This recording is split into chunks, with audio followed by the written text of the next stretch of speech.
है विद्युत रसायन यानी इलेक्ट्रोकेमिस्ट्री। और जो स्रोत सामग्रियां आज हमारे पास है वो बिना किसी बकवास के सीधे वन शॉट तरीके से इस पूरे विषय को समझने का एक शानदार ब्लूप्रिंट है। सही कहा। और हमारा मुख्य उद्देश्य यही है कि इस जटिल विज्ञान के जो सबसे महत्वपूर्ण बिंदु हैं उन्हें आसानी से डिकोड किया जाए। तो चलिए इसे थोड़ा विस्तार से समझते हैं। अगर हम स्रोत के आधार पर इलेक्ट्रोकेमिस्ट्री की परिभाषा देखें तो ये मुख्य रूप से रासायनिक ऊर्जा और विद्युत ऊर्जा का एक दूसरे में परिवर्तन है।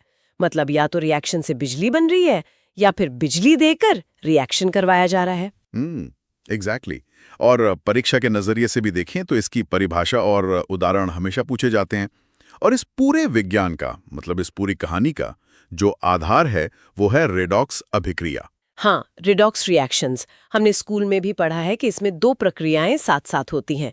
एक तरफ ऑक्सीडेशन यानी इलेक्ट्रॉन का निकलना और दूसरी तरफ रिडक्शन जिसका मतलब है इलेक्ट्रॉन का लेना। बिल्कुल।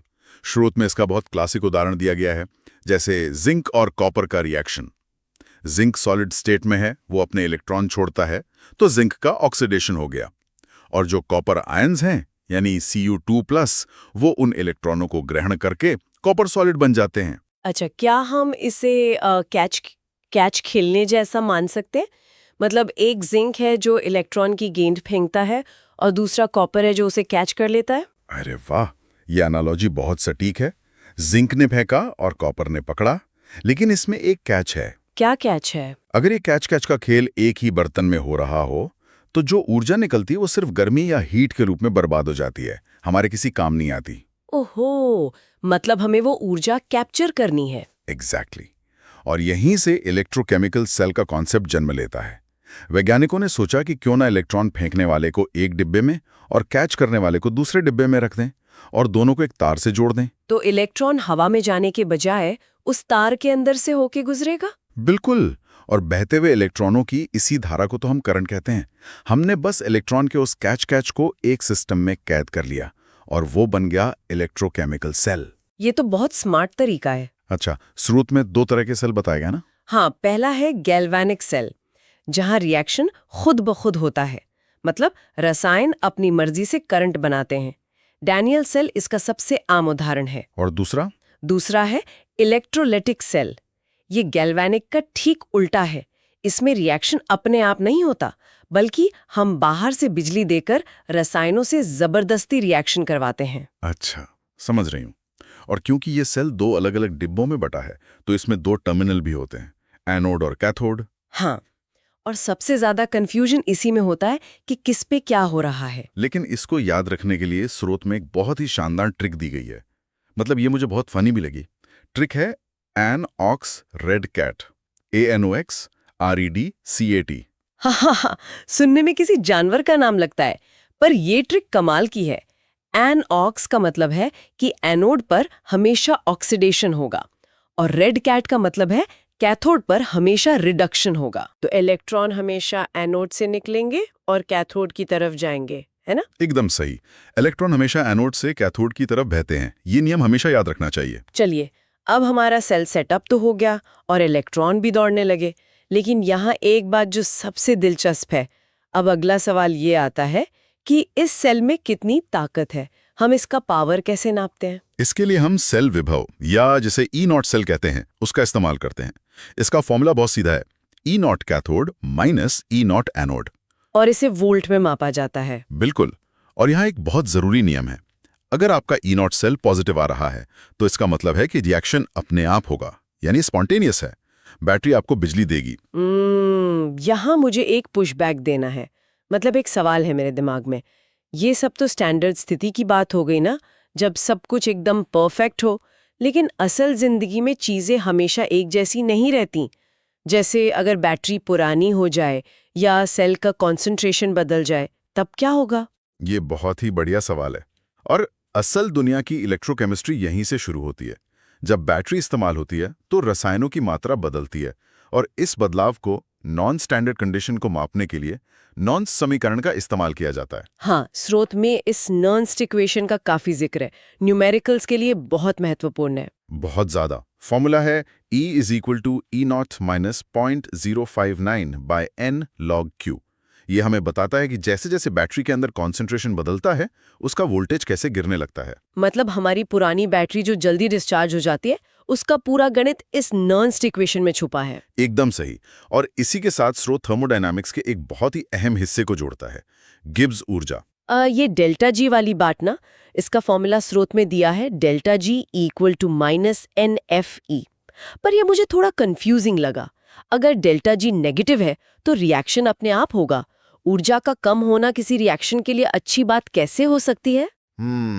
इससे ऐसे समझते हैं, कल्पना कीजिए कि एक भारी पत्थर किसी पहाड़ की चोटी पर रखा है। ठीक है। उस पत्थर के पास बहुत सारी पोटेंशियल एनर्जी है, लेकिन क्या वो वहां स्थिर है? नहीं। हल्की सी हवा चलेगी और वो लुढ़क जाएगा। नीचे गिरते हुए वो अपनी ऊर्जा खोता है। हाँ, जमीन पर टकराकर रुकेगा। बिल्कुल।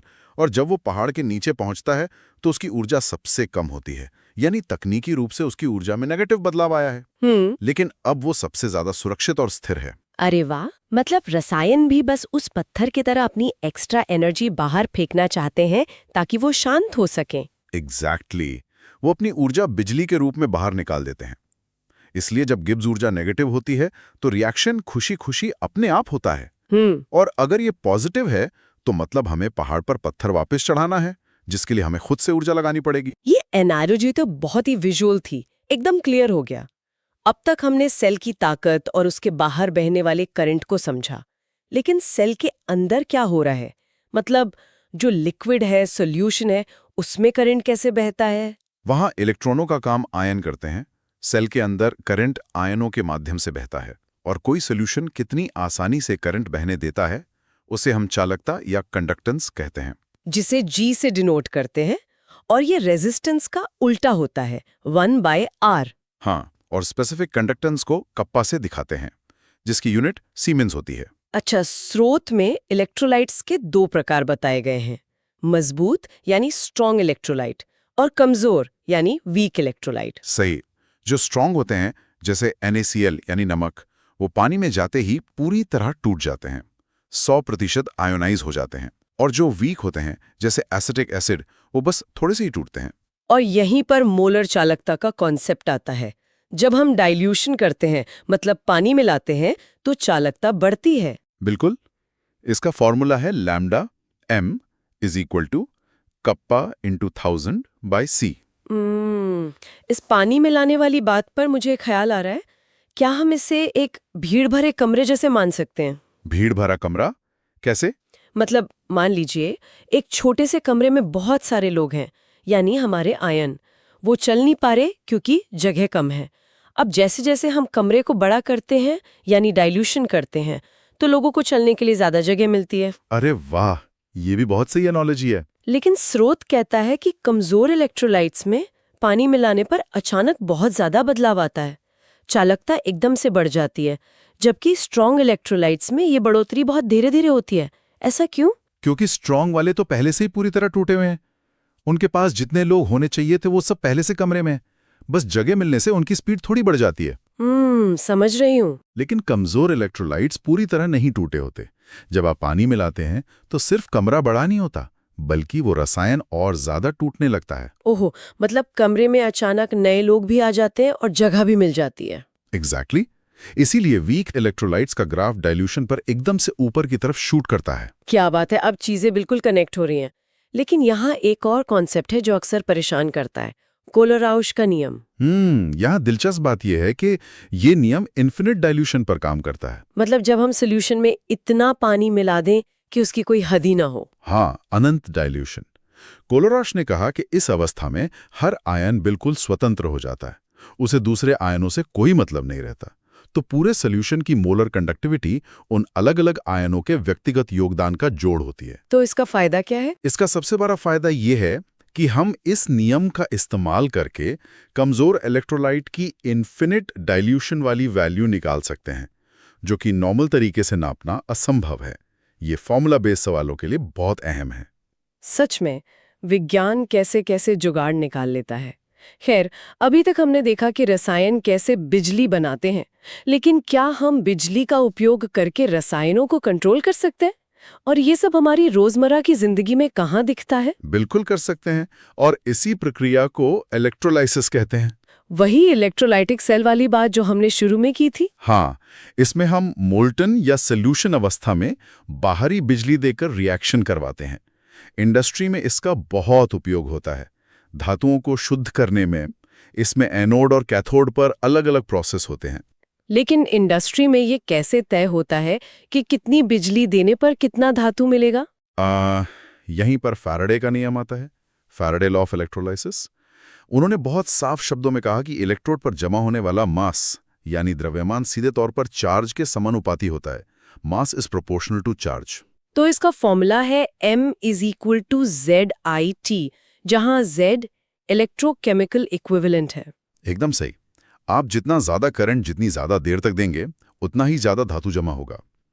न्यूमेरिकल्स में फॉर्मूला बहुत पूछा जाता है।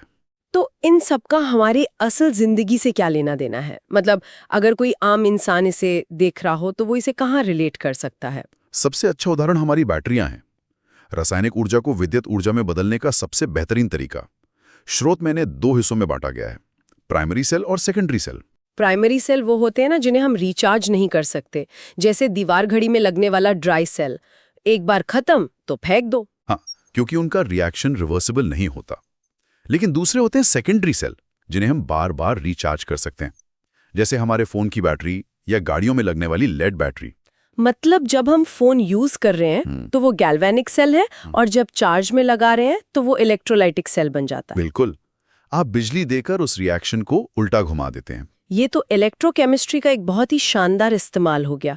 लेकिन क्या इस विज्ञान का कोई नकारात्मक या विनाशकारी रूप भी है? जी हाँ, प्रकृति भी तो इलेक्ट्रोकेमिस्ट्री का इस्तेमाल करती है, और इसे हम संक्षारण या कोरोजन कहते हैं। ओहो, मतलब धातु का धीरे धीरे खराब होना। हाँ, जैसे लोहे में जंग लगना, आयरन का रस्ट में बदलना।